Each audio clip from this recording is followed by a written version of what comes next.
In the heart of Washington, D.C., there stood a McDonald's like any other. The familiar smell of French fries and the cheerful sight of the golden arches offered comfort to many, but little did the staff know that today would be anything but ordinary.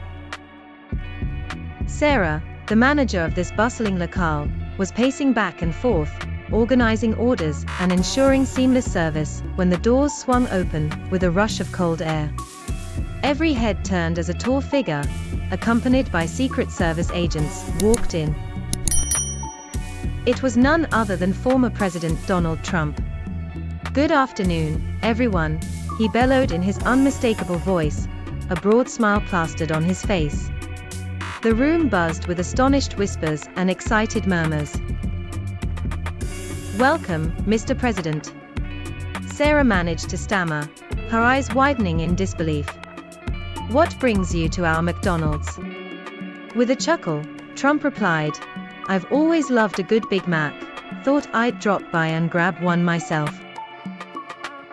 Sarah, snapping back to professional mode, directed him to the counter. Customers took out their phones, capturing every moment.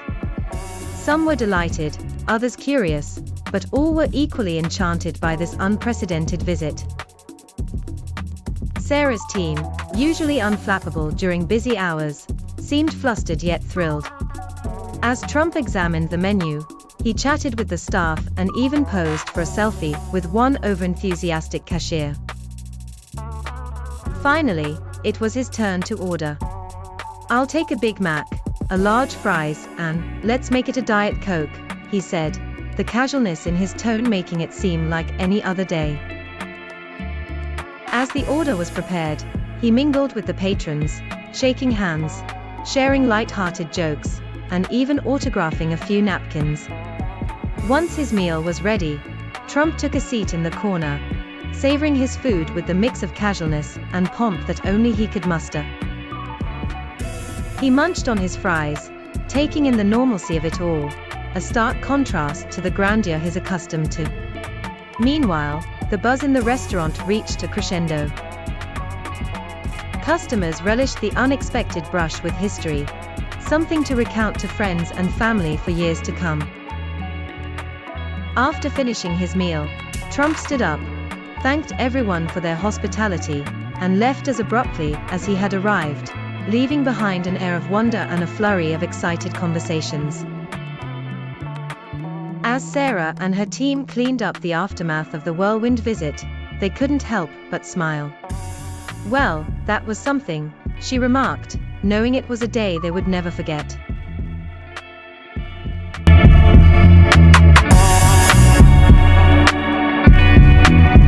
It was an ordinary Monday evening in Washington, D.C., but the atmosphere in the White House was anything but ordinary.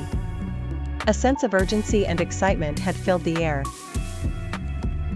President Donald Trump had just finished a major cabinet meeting and was in a surprisingly jovial mood. His aides weren't quite sure what to make of it, but they were more than familiar with these unexpected highs and lows. Suddenly, Trump turned to his chief of staff. "You know what I want," he said, grinning from ear to ear. "I want McDonald's. A Big Mac, fries, and a milkshake. Right now." His chief of staff blinked in surprise, but quickly nodded. "Yes, sir. Right away, sir." The logistics were surprisingly complicated. Secret Service had to be informed, a motorcade had to be assembled, and the nearest McDonald's had to be prepared for what was about to be the most unusual customer service experience of their lives.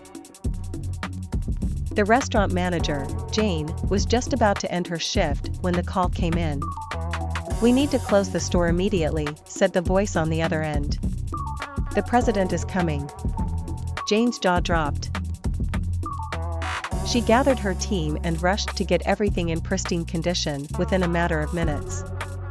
Finally, the motorcade rolled up to the entrance. Secret Service agents poured out, securing the area. Then, out stepped President Trump, entirely unbothered by the spectacle. He walked in like any other customer and approached the counter. "One Big Mac, large fries, and a chocolate milkshake," he said cheerfully. The staff, still in shock, scrambled to fulfill the order. As he waited, Trump looked around, half expecting to see familiar faces among the patrons now gathered outside, taking photos through the windows. "You guys are doing a tremendous job," he said, flashing a thumbs up to the wide-eyed employees. Within minutes, his meal was ready. He took the brown paper bag with a grin. "Thank you, everyone," he said. "This is the best part of my day." Then he turned and left as quickly as he had arrived, the motorcade roaring back to the White House. The McDonald staff and managers stood in stunned silence before they erupted into chatter, still trying to process what had just happened. Back at the White House, Trump sat in the Oval Office, savoring his meal. For a brief moment, amid the chaos and pressures of his presidency, he found a slice of normalcy in the simple delight of fast food. And that, he thought to himself, was worth every second of the chaotic dinner run.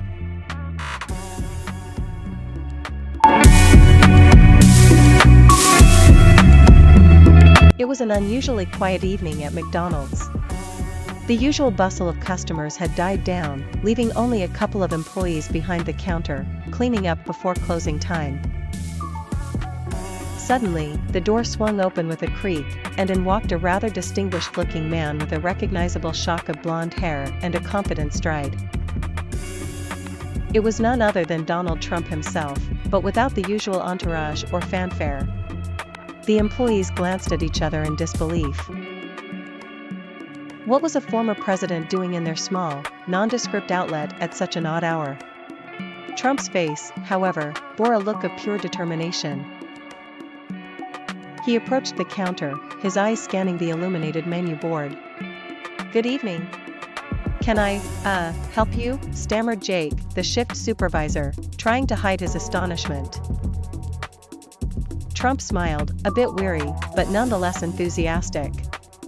"Yes, I'd like a Big Mac, large fries, and a Diet Coke, please." Jake nodded, quickly placing the order into the system. As he did, Trump leaned in slightly and said, "You know, I've always loved McDonald's. There's something comforting about it. Reminds me of simpler times." Jake, unsure of how to respond, simply nodded and smiled. While the meal was being prepared, a few curious onlookers who had been eating their late-night snacks began to whisper among themselves, their eyes never leaving the unexpected guest. Trump's meal arrived swiftly, and he took a seat by the window. One of the younger employees, Sarah, mustered up the courage and walked over. "Excuse me, Mr. Trump, but what brings you to our McDonald's tonight?" she asked hesitantly. Trump looked up and took a moment before replying. "Sometimes, you just need a break from all the chaos. No schedules, no meetings, just a simple meal to clear your head." Sarah smiled and retreated to the counter, feeling a strange mix of admiration and bewilderment. The former president sat quietly, enjoying his meal in peace, unbothered by the usual demands of fame and politics. As Trump took the last bite of his Big Mac, he stood up, adjusted his suit, and walked over to the counter once more. "Thank you for the meal," he said, his tone sincere. "It was exactly what I needed tonight." With that, he left, leaving the employees with a story they would share for years to come. It wasn't every day that a former president walked into their restaurant, but that night at McDonald's, they'd provided more than just fast food. They'd offered a moment of solace to a man who needed it.